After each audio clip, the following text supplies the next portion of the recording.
gustar más o menos, pero cuando analizamos una obra, tenemos que tener ciertos parámetros. No es lo mismo decir no me gustó esta serie que decir esta serie es mala. ¿Por qué? A veces algo que está bien escrito, bien dirigido y bien ejecutado no llega a gustarnos por meros motivos personales. Entonces, ¿se puede ser objetivo? ¿Realmente objetivo? ¿Para analizar una serie, un episodio o el arco de un personaje? Claro que sí.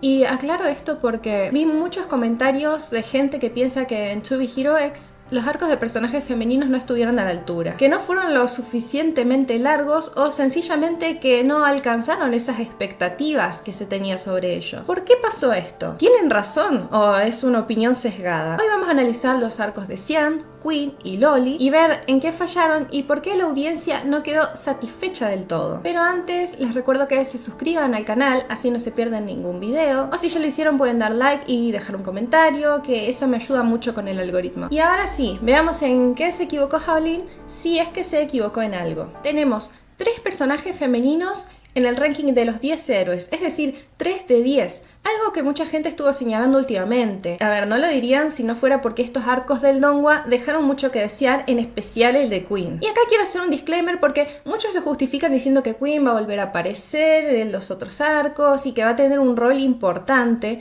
lo cual no sabemos en este momento y son especulaciones.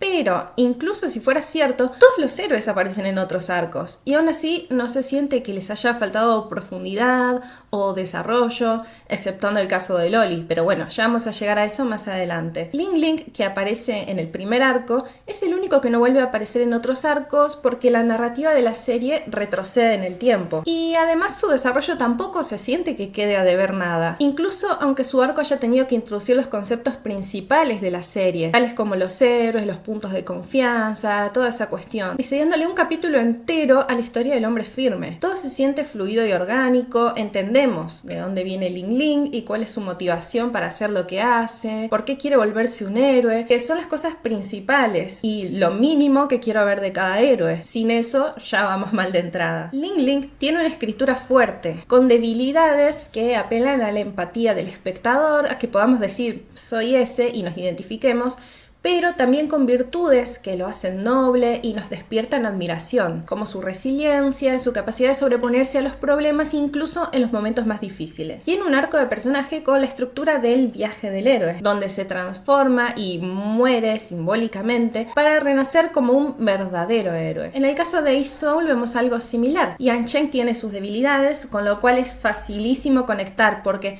todos en algún momento fuimos presos de nuestro cerebro y de nuestra inseguridad, pero también tiene talento, constancia, el deseo de proteger a los débiles. Al contrario que Ling Ling, Yancheng desarrolla su oscuridad, alcanza un grado de poder increíble y refina su talento sacrificando su lado más humano. El deseo de ayudar a otros es reemplazado por un anhelo de venganza, creyendo que castigar a otros es la forma de redimirse por los errores que cometió en el pasado. Es un personaje complejo y nos llevaría más de un video a analizarlo, pero en líneas generales se entiende el punto. Entendemos el origen y la motivación de Yancheng, además de verlo en acción, así como los personajes de su entorno, que nos parecen realistas e incluso llegamos a encariñarnos con ellos. Ahora, ¿qué pasa con el arco de Xian? Bueno, por sus propias características es un poquito más difícil ponerse en su lugar o empatizar con su situación. Eso no quiere decir que sea un personaje plano que no tenga conflictos, porque los tiene, pero no dejan de ser a raíz de su poder o como consecuencia de este. Cuando a ella la convierten en una santa es por su habilidad para dar suerte y eso hace que reciba los tratos, buenos y malos, que vienen a partir de esa experiencia. No alcanzamos a verla frustrándose o teniendo que lidiar con la soledad, la ausencia de sus padres o la inseguridad, ya que relativamente pronto entra Luo a la historia y él siempre está ahí como un apoyo para ella. Luo pasa a ser una parte importante en su vida porque es su primer amigo.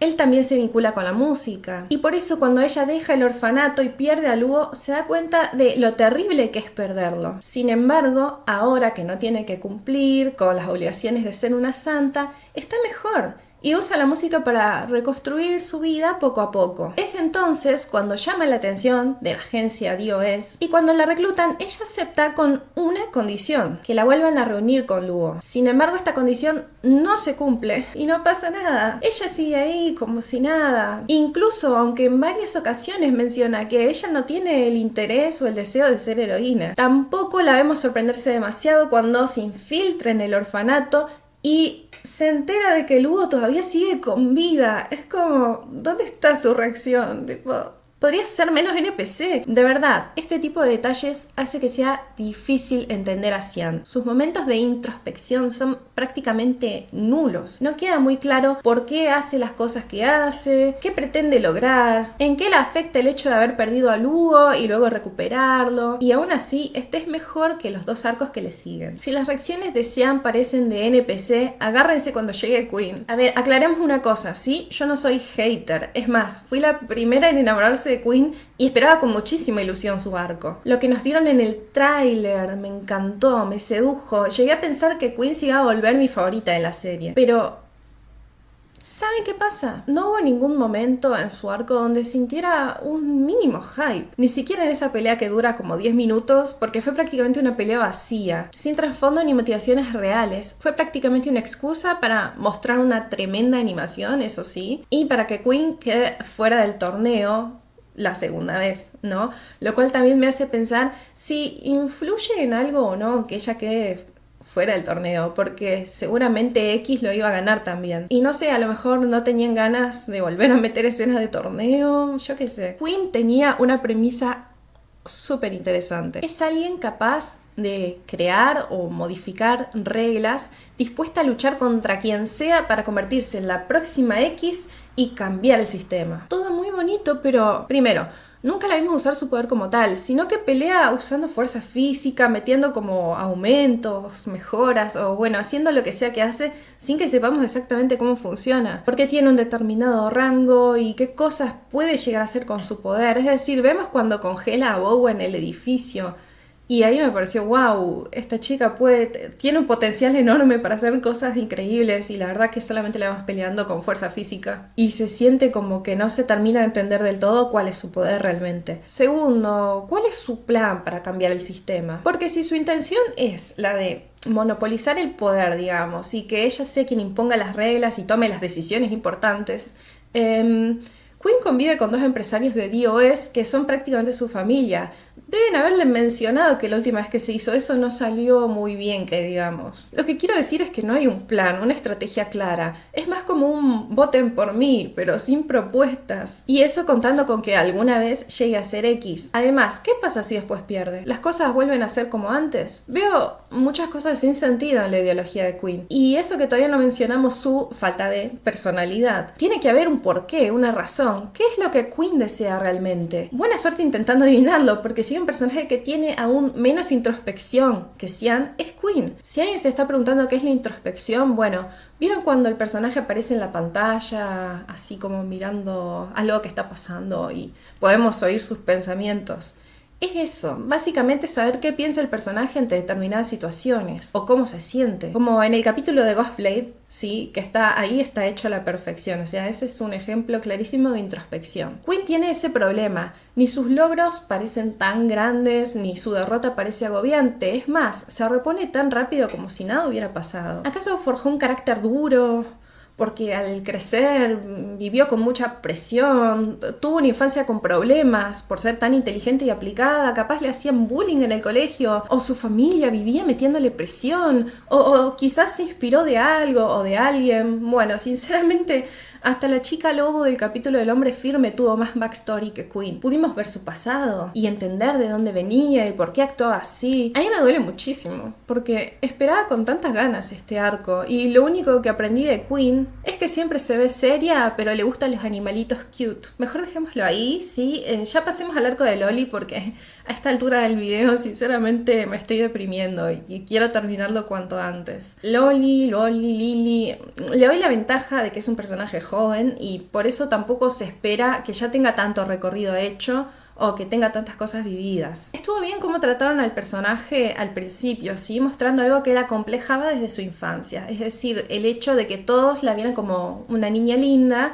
sin darle importancia a sus sentimientos. Una idea que crece en su mente y se convierte en un complejo. Incluso aunque no todos la vean así todo el tiempo, pero bueno, es lo que pasa cuando nos acomplejamos con algo, ¿no? Somos nosotros mismos quienes lo vemos como algo enorme, mientras que el resto simplemente siguen con sus vidas y no se fijan tanto en eso. Anyway, intentan reforzar esta idea de que la gente es superficial cuando en un importantísimo laboratorio ponen a Nuo Nuo de secretaria porque ¿es linda? ¿De verdad esto es un problema real en China? Bueno, toman a una persona sobrecalificada por todos lados para trabajar como recepcionista y ella por alguna razón acepta. O sea, no se va a otro lugar, no busca otro empleo, simplemente agacha la cabeza y se queda ahí atendiendo un mostrador con su currículum súper, ultra, mega, hipercalificado. Porque si no, bueno, ¿quién va a empatizar con la pobre Loli, no? Al final, Nuo Nuo consigue lo que Loli no, que es superar ese estigma de que una cara bonita no puede hacer grandes cosas. Porque si el complejo de Loli tenía que ver con su apariencia, en ningún momento lo supera realmente. Simplemente diseña un traje para taparse la cara y ya está, sin haber aprendido nada. Es como si hubiera aceptado que no puede ser útil para la sociedad viéndose linda. O sea, a mi parecer no aprendió nada. Acá tampoco entran en juego los puntos de confianza ni nada de lo que se construyó hasta ahora en la serie, ¿ok? Podrían decirme que esto transcurre en otro anime, otra película o lo que sea y seguiré teniendo exactamente el mismo impacto. Lo único que conecta con el resto de la historia es hacia el final, que entra esto de las partículas del miedo y el material extraterrestre, pero no tiene como una conexión directa con Loli o con lo que le pasa a ella o con su desarrollo, ¿no? O sea, no siento que la historia esté interconectada, más allá de que ella sea la hija de, y otra vez ahí le quita relevancia, porque ni siquiera es que ella tenga algo directamente que ver con las partículas del miedo, sino que es la hija de alguien que lo está investigando. Entonces, bueno, Loli está ahí porque está. ¿Cómo llega al ranking de héroes? Who knows? Quizás ahora en los próximos arcos vamos a saberlo. Es como que vemos su historia, pero no vemos realmente su historia. En fin, eso fue todo por hoy. Siento que estos 3 arcos podrían haber sido escritos con un poco más de consideración por los personajes. A ver, la historia de Xian y cómo obtuvo su poder estuvo genial. O sea, fue ahí una crañada de Shaolin que estuvo muy bien pensado, la verdad. Pero bueno, a ella, a Xian en sí, le faltó como un golpe de cocción, ¿no? Tipo, un poquito más en cuanto a su personalidad. Lo de Loli se sintió totalmente aislado del resto de la historia y Queen, bueno, veremos. Capaz que se están guardando lo mejor para el final, ¿no? Y ahora los siguientes arcos nos muestran algo tremendo y bueno, Ave Queen, pero no sé, ya vamos a verlo. ¿Ustedes qué piensan? ¿Les da la misma impresión que me dio a mí? ¿Les pareció que estuvieron bien, que fueron unos arcos de puta madre? ¿O hubo algo que por ahí no los convenció del todo? Bueno, no sé, déjenlo en los comentarios. Y gracias por haber llegado hasta el final del video. Nos vemos en el siguiente, ¿sí? Que anden súper bien. Bye. Cuando en un importantísimo laboratorio ponen a Nuo Nuo, no sé. Oh, fucking chino.